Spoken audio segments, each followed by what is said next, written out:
ఇంట్లో కూరగాయలేమీ లేనప్పుడు ఇలా సింపుల్‌గా వెల్లుల్లి ఎగ్ ఫ్రైడ్ రైస్ చేసుకోండి. చాలా టేస్టీగా ఉంటుంది. అందరూ ఇష్టంగా తింటారు.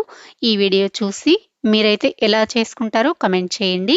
ముందుగా ఒక మిక్సీ గిన్నె తీసుకొని అందులోకి 6-7 వెల్లుల్లి, ఒక కరివేపాకు రెబ్బ, హాఫ్ టీ స్పూన్ సాల్టు, మీరు తినే కారానికి తగ్గట్టుగా కారం వేసుకొని మెత్తగా గ్రైండ్ చేసుకొని పక్కన పెట్టుకోండి. బాండీలో 1 టేబుల్ స్పూన్ ఆయిల్ వేసుకొని పసుపు, మనం మిక్సీ వేసుకున్న కారం ముద్దని వేసేసుకొని ఇలా బాగా నూనెలో 1 నిమిషం పాటు ఫ్రై చేసుకున్న తర్వాత అందులోకి ఎగ్స్‌ని వేసేసుకొని మంటని లో ఫ్లేమ్‌లో పెట్టేసుకొని ఇలా చిన్న చిన్న ముక్కలుగా మ్యాష్ చేసేసుకొని పెట్టేసుకోండి.